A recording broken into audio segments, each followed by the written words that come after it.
welcome back to Expresso here on SABC3, your feel-good breakfast show. Now, our moms play such pivotal roles in shaping our lives. And of course, this morning in our Expresso kitchen, our Expresso chef and food stylist, Caitlin, is going to be sharing some of the secrets that her mom has shared with her, especially with regards to food and being in the kitchen. Good morning, Caitlin. Good morning. How are you? Good, thanks. Now, I was very excited when I heard you were going to be sharing these things with us because you are so amazing in the kitchen. So I think whatever you've learned, I'm going to learn as well. So what are some of those top 5 secrets that you've learned? So I brought, this is my grandmother's cookbook, Oh, very old wonderful. cookbook, and my mom's, but you know, some secrets aren't in cookbooks. Oh, so wow. the first one that my grandmother told me, she loved yakking on the phone, Yeah. and you know, heaven forbid that you miss a phone call. So when you're baking and you're making scones and you're rubbing in the flour, always keep one hand clean so you can answer the phone. Oh my gosh, Always that's that one. quite amazing. Rub phone. Oh, okay, cool. Exactly. Yeah. The second one was at my grandmother's church, there was a lady that could bake fantastically. Yes. But when she asked her for the recipe and she handed it over, she'd always do so very, very nicely and happy.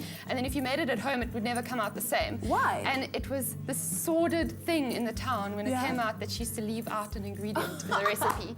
So the second thing was that my grandmother used to say, always leave out something small so it's never quite the same. I love your granny. She's so awesome. You got to leave out that one ingredient. And okay. the third one was from my mum when we have people over for dinner and it's a little bit of a stressful recipe. Yeah. When she puts something in the oven, I can always catch her at a little moment saying a little prayer, just in case.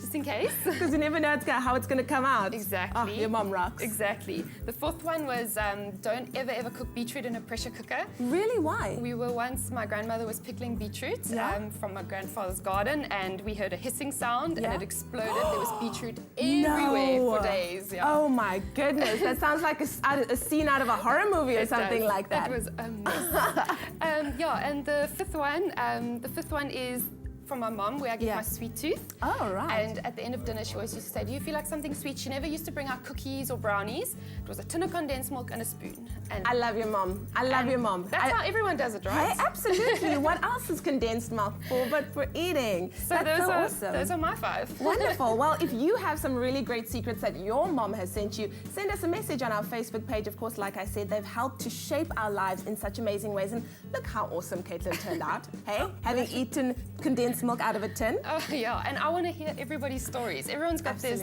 little tips that make a difference. We do. Well, Mother's Day is coming up this Sunday. And if you are looking for a very delicious recipe to make, Hilary Biller has the perfect one, vegetarian cottage pie.